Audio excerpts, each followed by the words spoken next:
আজ হাইকোর্ট 5 লক্ষ OBC certificate বাতিল করলো, এই বিষয়ে আপনি কি বলবেন?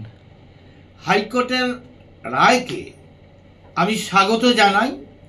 সংবিধানকে বুড়ো আঙুল দেখিয়ে পশ্চিমবাংলার মুখ্যমন্ত্রী মমতা ব্যানার্জি তার দলবল যেভাবে ওবিসি সম্প্রদায়কে ভাগ বাটোয়ারা করেছে, ওবিসি এ ওবিসি বি, এ কখনো হতে পারে না। আর আমি ওবিসি সম্প্রদায়ের বহু সংগঠনের সঙ্গে যারা যুক্ত তাদেরকেও আমি আলোচনা করে দেখেছি, তারা অনেকেই এই রায়ে একটা সাইড সন্তুষ্ট হলেও, সার্টিফিকেট সংক্রান্ত বিষয়ে সন্তুষ্ট হলেও, যারা এই ভুয়ো সার্টিফিকেট যাদের দেখানোর কথা নয়, যা যা যেখানে চাকরি পেয়েছে তাদের বেতন সমেত ফেরত দেওয়া উচিত বলে তারা মনে করে। এটাই হচ্ছে তাদের মনের ইচ্ছা। সাধারণ ওবিসি সম্প্রদায়ের মানুষ এটাই চায়, আর এই দাবিকে আমিও সমর্থন করি।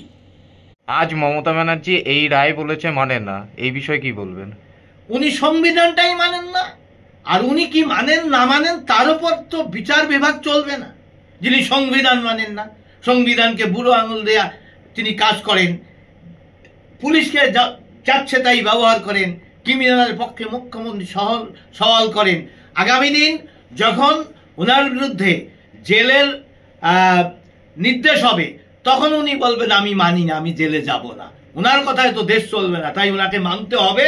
এবং আগামী দিন তিনি অনেক থাপ্পড় হাইকোর্ট সুপ্রিম কোর্টে খেয়েছেন, আবার শেষ থাপ্পড়টা এই বিষয়ে আজ সুপ্রিম কোর্টে খাবে। সেখানে চাকরি সহ ওবিসি সার্টিফিকেট বাতিল হওয়া উচিত। আর আগামী দিন আমার মনে হয় বিচার হলে সেটা সম্ভাবনা ব্যাপক আছে।